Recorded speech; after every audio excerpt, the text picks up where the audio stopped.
इस कहानी की शुरुआत होती है एक बहुत ही खूबसूरत गांव से, जिसका नाम था फुरफुरी नगर। हर साल वहां एक शानदार मेला लगता था, जिसमें दूर दूर से और कई देशों से भी लोग आते थे। मेले में तरह तरह के झूले लगते थे, लेकिन सबसे बड़ा और सबसे मशहूर झूला था राई स्टार का। वही राई स्टार जो गांव का नेता भी था। राई स्टार के झूले के सामने लगती थी एक छोटी सी मगर मशहूर दुकान, डॉली की टपरी। डॉली एक मेहनती और बेहद खूबसूरत लड़की थी। वो चाय बनाती थी, लेकिन उसकी चाय में कुछ जादू था, इतना कि लोग उसकी टपरी पर लंबी लाइन लगाते थे और दोनों का काम खूब फल फूल रहा था। लेकिन गांव में एक था जो इन दोनों से जलता था। उसका नाम था व्हाइट 444। वो भी मेले में दुकान लगाता था, लेकिन उसकी दुकान पर कोई नहीं जाता था। सभी लोग डॉली की टपरी पर ही जाते थे। व्हाइट 444 को बहुत गुस्सा आता था और एक रात उसने एक खतरनाक योजना बनाई। रात के समय जब पूरा गांव सो रहा था, डॉली भी अपने घर में आराम कर रही थी। तभी व्हाइट 444 डॉली के घर में घुस गया। उसके हाथ में हथियार था। डॉली समझ गई कि वह उसे मारने आया है। वो भागी और गाँव में चिल्लाने लगी, बचाओ, व्हाइट 444 मुझे मारना चाहता है। लेकिन कोई नहीं आया। सब लोग चुपचाप तमाशा देखते रहे। तभी व्हाइट 444 सामने आया और बोला, क्या हुआ? अब तो राई स्टार भी नहीं है तुझे बचाने, और ये गांव वाले ये कभी किसी की मदद नहीं करते। इतना कहने के बाद व्हाइट 444 ने डॉली को मार डाला। अगली सुबह जब राई स्टार मेले में आया, उसने देखा जहां डॉली की दुकान हुआ करती थी, अब वहां व्हाइट 444 की दुकान लगी थी। वह चौंक गया। राई स्टार को कुछ अजीब सा महसूस हुआ। उसी रात एक आदमी जो अपनी पत्नी के साथ सो रहा था, उसने एक अजीब सी आवाज सुनी।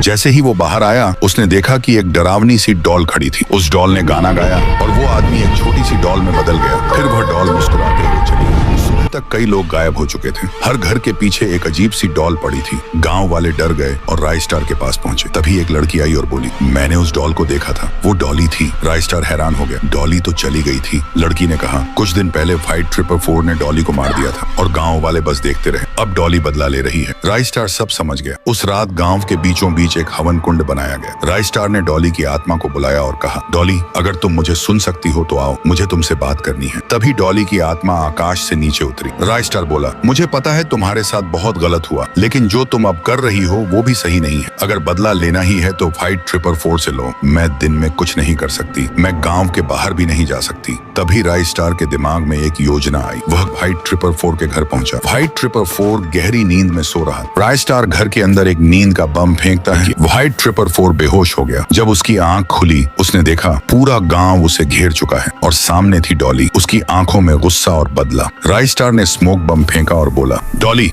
ले लो अपना बदला। धुएं के बीच डॉली ने व्हाइट 444 के टुकड़े टुकड़े कर दिए। जब धुआं छंटा, वहां सिर्फ उसकी लाश पड़ी थी। कहानी यहीं खत्म नहीं होती। व्हाइट 444 की लाश से एक तेज रोशनी निकली और उसकी लाश एक लंबी लकड़ी